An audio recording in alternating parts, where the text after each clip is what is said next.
கோலி talk Kollywood news.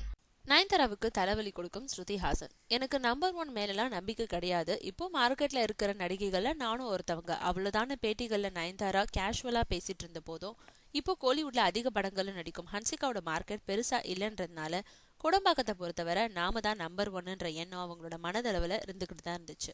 அதனாலதான் mass படத்துல சூர்யாவோட நடிச்சிட்டு இருந்தப்போ திடீர்னு ஐப்பட நாயகி எமி ஜாக்சனை அந்த படத்துக்குள்ள இழுத்தப்போ அவங்களுக்கு என்னை விட பெரிய வேஷம் கொடுத்தா நான் விலகிக்கிறேன், தமிழ்ல முன்னணியில இருக்கும்னா எமியை விட சின்ன ரோல்ல நடிச்சா என்னோட இமேஜ் போயிடும்னு எகிரி பேசினாங்க.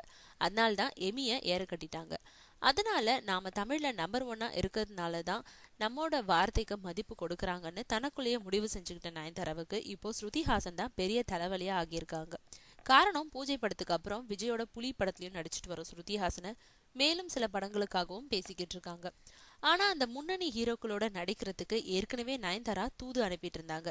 இப்போ ஸ்ருதி இறங்கி அடிக்கிறதுனால அவங்க பக்கம் அந்த படங்கள் திரும்பி நிக்கிதான். அதனால கை நிறைய படங்கள் இருந்த போதும் அடுத்தபடியா மேல்தட்டு ஹீரோக்களோட படங்கள் தனக்கு வர்றது குறைஞ்சு போயிடுமோங்கிற அச்சம் இப்போ நயன்தாராவுக்கு அதிகரிச்சிருக்கு.